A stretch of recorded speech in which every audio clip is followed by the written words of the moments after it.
In its purest form, the city builder video game genre is epitomized by games like SimCity and Cities Skylines, where your goal is to use the tools and resources at your disposal to design and manage an increasingly larger and more advanced city. Shaking up the visual style and mechanics but retaining the same core ideas, you have things like the smaller scale vertical Project High-Rise or the chill and thoroughly de-gamified Townscaper. Reaching a bit further, you can find city builders that embrace alternative settings, like the ever-popular theme park management sim Roller Coaster Tycoon, the dinosaur park designer Jurassic World Evolution, various games where you're tasked with running places like hospitals, universities, prisons, and plenty more, and a deluge of period piece and sci-fi takes on the genre, sometimes working in elements from the RTS, survival, or grand strategy genres, but remaining mostly focused on city management and expansion. I've played a bunch of games in this genre and mostly found myself bouncing off of them. Not necessarily through any fault on the game's part, just not quite my tempo. For as much variety as there is to this genre, my experience with these games has mostly gone the same way, even for the ones I've enjoyed. I sunk quite a few hours into Cities Skylines and even more into a couple of the different Roller Coaster Tycoon incarnations, but even when I find myself engaged at first, there's always a point where I get the inescapable feeling of, so what? What is this all for? What am I working toward? A bigger and better city, sure, but what does that really mean? A lot of these games take the infinite sandbox approach and lack an end goal, or at least a concrete, compelling, and motivating end goal. There's a lot of implied value to the idea of being able to play a game forever, and I understand why that sort of thing appeals to some players, but it doesn't appeal to me, just like how randomly generated levels don't appeal to me most of the time. I'm looking for curated experiences where I can feel and appreciate the care and artistry of the people who carefully crafted the game. Without a good sense of progression and a solid end goal to work toward, city builders quickly start to feel like a waste of time to me. Many of them have a good sense of progression early on as your toolset expands and the simplistic city begins to grow more complex, but then most of them start to sort of peter out at a certain point. But then a game came along in 2018 that not only solved every single issue I have with the genre at large, but also provided significantly more challenge, higher stakes, and elevated the format into a gripping narrative experience complete with harrowing moral choices. That game is Frostpunk, but of course you already knew that. It is in the title after all. Frostpunk is set in an alternate reality version of the 1880s, where there have been some major technological breakthroughs, like giant automatons that can perform manual labor, but the Earth has also frozen over and become uninhabitable, or at least nearly uninhabitable.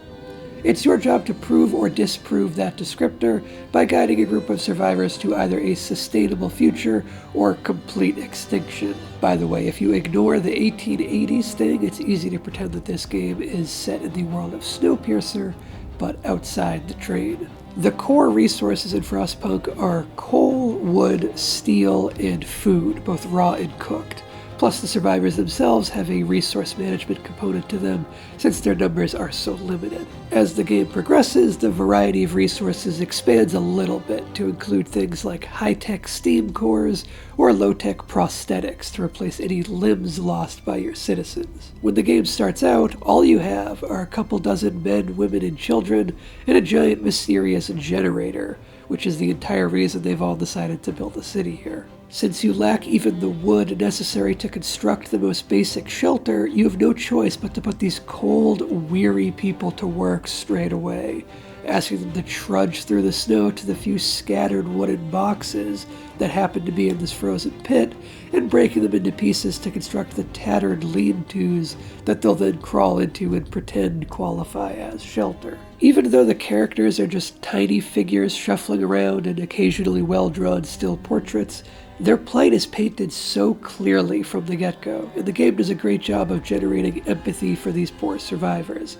which extends into a sense of empathetic understanding when your citizens start to make rash, emotional decisions and requests that don't necessarily serve their best interests. Like in some other city builder games, one of your tasks is managing the happiness of your residents. Except Frostpunk is an extremely bleak game, and these circumstances are so dire that happiness isn't exactly an emotion that applies. Instead, the sentiments that you need to keep an eye on are hope and discontent. You want to keep hope high and keep discontent low, but both are easier said than done. The adjustments that hit these meters throughout your playthrough can be quite difficult to manage, as doing everything in your power to improve conditions for your residents might only boost your hope meter by a tiny sliver, whereas an unavoidable scripted event might knock off 90% of your entire hope meter in one fell swoop. It can feel cruel and even potentially insurmountable, but it's all in service of the narrative work being done, and frankly, it's just realistic for hope to fall quickly and discontent to rise even faster for people in a situation as dire as this. And rest assured, it is completely possible to have no discontent in a completely full hope meter. Lots of city builders don't even have a real fail state. You might paint yourself into a corner by mismanaging things, or might not hit a certain financial goal or whatever, but it's rare to have a full game over. In Frostpunk, complete failure is an ever-pressing possibility. It's not so much a game about building the best city possible, as it is a game about making the tough choices necessary to simply keep these people alive.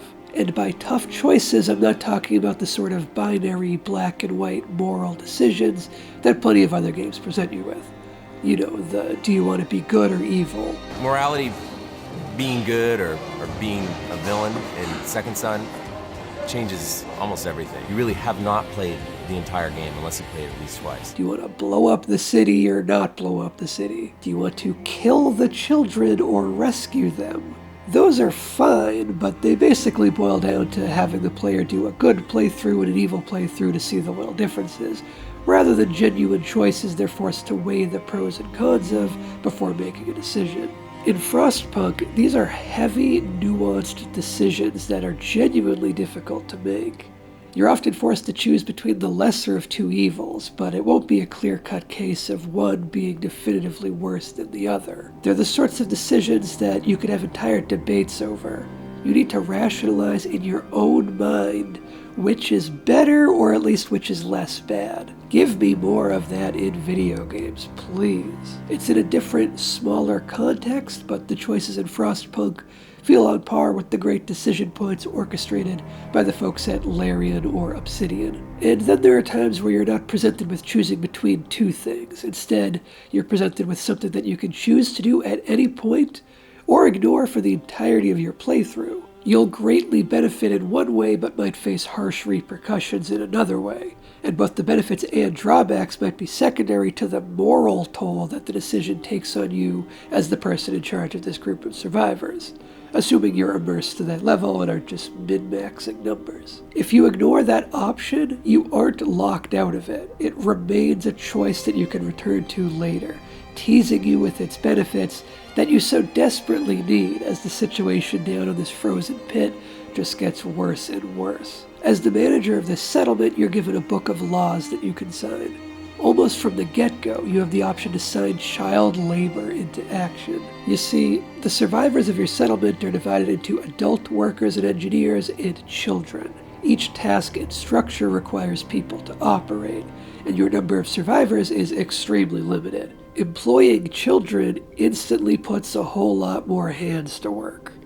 Now, if you're like me and fully immersed in the game, then your initial reaction to being presented with that law as an option might be to go, no, of course I'm not going to employ child labor. I can make do with the adults. But then it gets colder and you run out of food and the adults start dying by the handful, and now you lack the manpower to keep your resource gathering operations going, so the problems just grow worse and worse and things are spiraling towards complete collapse. And if you don't put the children to work, then everyone's going to die anyway, the kids included, so you finally go, okay, fine, put the kids to work.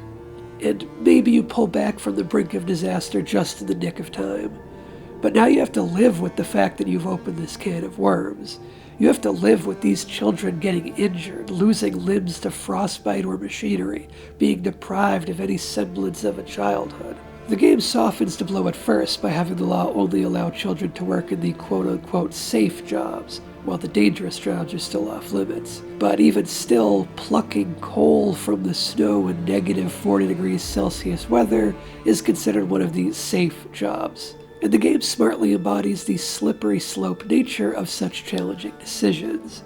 Once you force the children to start working the safe jobs, you are then presented with the option to put them to work in the dangerous jobs immediately. And to be clear, it's not done in a railroady, fake choice sort of way. It is possible to finish the game without using child labor. It's just a whole hell of a lot more difficult, and you'll have to make more sacrifices in other areas. The game also has a great ramp up in difficulty as the days go by, which is another element that's often missing from many other city builder games. Things never get stagnant and they never peter out and become easy.